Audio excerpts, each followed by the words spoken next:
Hello. Welcome back. Today I wanted to talk about Booktok because what else is there to really talk about anymore? So Booktok has influenced me along with many other people. Some of the things I've been influenced to get or do because of Booktok are pretty good, like I'm happy about it. Some of them I'm not so happy about. So I'm just gonna talk about what I like and don't like with what Booktok is influencing. My cat's being weird. So yeah, we're gonna talk about the stuff I like first, and then we'll talk about the stuff I don't really like. So let's talk about the good stuff. So the first thing that Booktok really influenced me on was my Kindle, or just an e-reader in general. I love my Kindle. It was actually a Christmas gift from Justin. He knew how badly I wanted one, and I was really close to buying myself one for Christmas years ago. And he told me not to buy one because Christmas was coming up and I might get one. So I kind of knew he was getting me one. But I love my Kindle. I take it almost everywhere with me. Unless I'm reading a physical book. If I'm taking a physical book with me, unless I'm close to the end of it, I don't usually bring my Kindle also. But I love having my Kindle. I love decorating it with stickers and such. But there were also a bunch of, there's a truck. This is the bad part of living on a main road. But there are a lot of gadgets that can go along with your Kindle, and I also love some of those. The first one I don't have on me because it is in my gym bag in my car. But those page turners that you like clip to the edge and then you have like a button, I love it. I take it to the gym with me and I'll read my Kindle on the treadmill and I'll be able to just click it. Absolutely love it. I also have, you can't see it, but on the side of the bed over here, I have one of those Kindle holders, like the flexible arm ones. I use that in the page turner and stay under the covers, and it's absolutely amazing. But when I do take my Kindle on the go, I was super influenced to get myself a Hello Cleo Kindle bag. And I actually really love this thing. It's also like a crossbody bag, so I can fit more than just my Kindle in it. There's like a little front pocket. This pocket has like places for cards and stuff. And in the very back, it has this special like soft fabric inside that, oh my god, my sensory slug is so loud on this thing. It has a special fabric that is made specifically to protect your Kindle screen, and I love that. I absolutely adore my Kindle. I was wrong. This is the pockets all have the same kind of fabric in them, but this one specifically is supposed to be where you just kind of plop your Kindle into. It's perfectly sized just to fit Kindles or other e-readers. I absolutely love this thing. And I'm also a bag girl.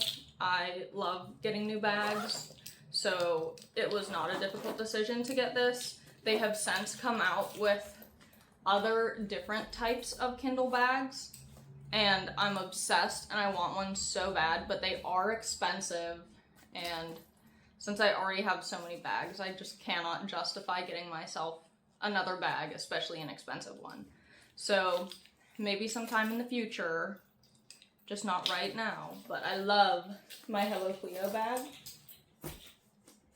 What other Kindle gadgets do I like?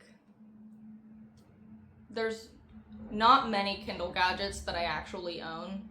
I tend to go for convenience items over other just random items. So let's talk about more like non-physical things that I like. I have a couple. One of the non-Kindle related things that I was influenced to do through TikTok, and I'm actually like so happy about it, is annotating. I do love to annotate books.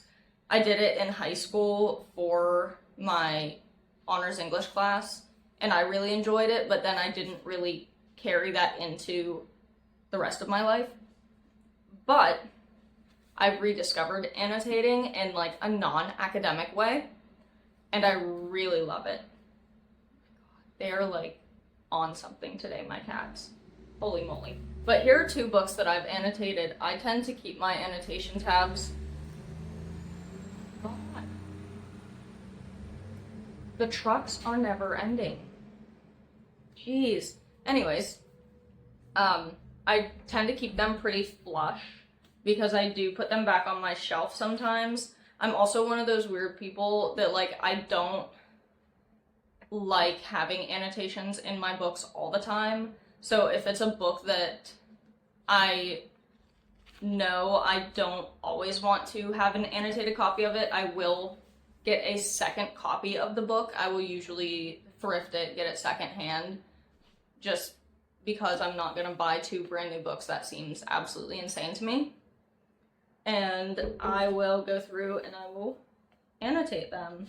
And I make little annotation cards for myself so that I know what everything means. I like to match the colors of my tabs to like the color scheme of the book.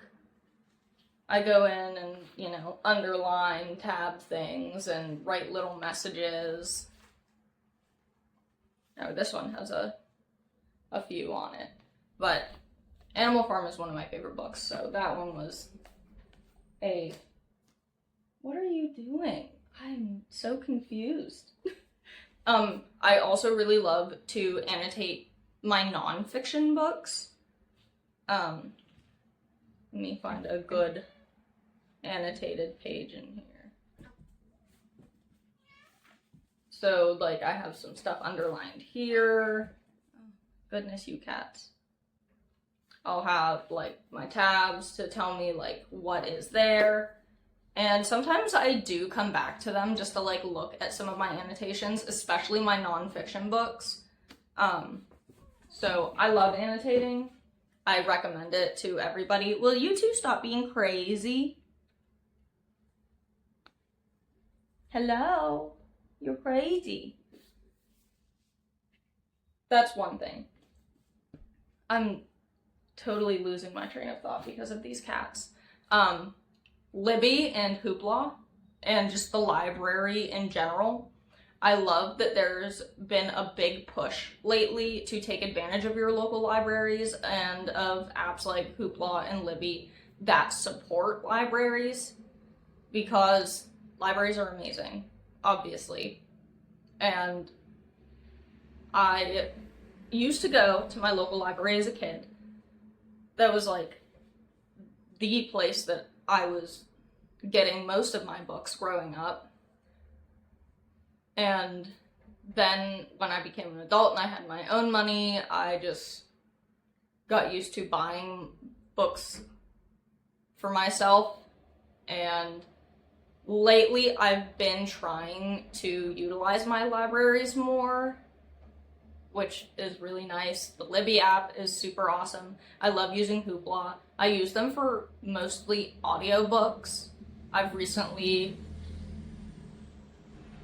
Trucks are killing me. I've recently gotten into audiobooks, so I might have to kick them out. They are all over the place. Yeah, audiobooks, love them. You can also send not physical, but like ebooks to your Kindle, your e-reader, your phone, stuff like that. I love it. Please support your local library. Use Libby and Hoopla and anything that is there to support your local library or local bookstores. Absolutely amazing.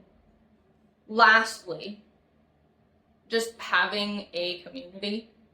I love the encouragement to have book clubs, to meet new people, to support each other, and just have that sense of community. I feel like we have gotten away from really having community lately, and it's very nice to find a little community to just relate to, and that's lovely. I don't know what else to say about that. So we're just gonna move on to the things that I'm not so happy about Booktok influencing. It's pretty meh. I don't know if everybody will agree with it, but it's how I feel. So the negative things aren't always that negative. It's just stuff that I wish I had not been influenced to do or feel or any of that. The first one is feeling pressure to read more, like to read as much as physically possible. I had one year where I read almost 80 books in the year, which, like, I am a fast reader, so I do tend to read more books than some other people, but I just felt this kind of pressure to read more, like seeing people talk about how much they're reading and comparing myself to them. Yeah, you don't have to read more just because there are other people out there that are reading a lot. I've really slowed down the past couple years because I have been busy with work and school and moving and everything in between. So I'm kind of calming down on that. I'm not forcing myself to read every free second of my day. So that's one thing. Another thing, I have fallen victim to this, I'm very bad about this, having trophies, like book trophies. I am somebody who likes to have a physical copy of a book, so if I read like the Kindle version or read it at the library and I like it, I will go and buy it. But there are a lot of books where I've like gotten it on my Kindle, I still have not read it, but I still go and buy the physical book just to have it. You don't need to do that. I think this is also can go with like having more than one copy of a book. This is not always a bad thing. I'm somebody who has multiple copies of books, as we have talked about. But you don't always have to have all the sprayed edges for a book or every special edition of that book that comes out. If it's your favorite book in the world and you want to collect them because you like them, like, that's fine, sure. I have 4 copies of A Little Life. I have the UK special edition. I have a signed copy. I have an annotated copy. I have my regular copy. I love that book. But it is a little excessive, I will admit.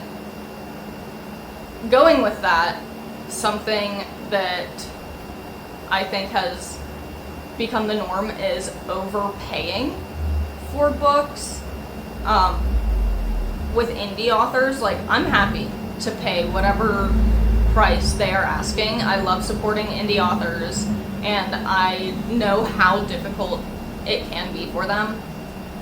But like, all of these huge books that are only expensive because they are popular kind of irritate me.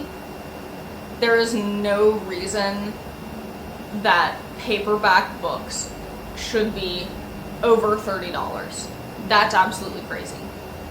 I miss when books were so much cheaper. It was so much easier to have a collection of books back then. It is very financially crippling for some people to buy all of these books. But we do it anyway. I think that these can also go along with hoarding. I know that people like to have a collection, and we all have these never-ending TBRs, but at some point it just becomes hoarding, and I don't think I have gotten to that point yet. If you're actually reading your books, like, whatever, have as many as you want. But don't let yourself get to the point where you are hoarding books just to have them. That's no good. And the last two go together, so we'll just talk about them at the same time. Social media and judging based off of social media. And judging other people based off of what they read, how they read, like all of that. We are all so pressured to share every bit of our lives online now, and that definitely does go into Booktok. People share literally every book that they read, every piece to the puzzle of them reading, and at some point it does become excessive and performative. I might just sound like a grump about that, but that's just me. You don't have to have social media dedicated to a singular thing. I know this sounds really hypocritical because I'm here on Booktok and Booktube and Bookstagram, but it's a hobby. I just do it because I like to do it. I'm not doing it because I feel pressured to show other people what I'm doing. I don't know. I feel like some people do it only because they feel pressured to do it, and you shouldn't feel pressured to share your life if you don't want to. But that is my TED Talk. That's my whole little spiel. Booktok influences a lot of people. Sometimes good, sometimes not so good. But I'll still be there, and I will still be influenced. That's all I have this time. So I hope you have a wonderful weekend. I'll see you next week, and happy reading.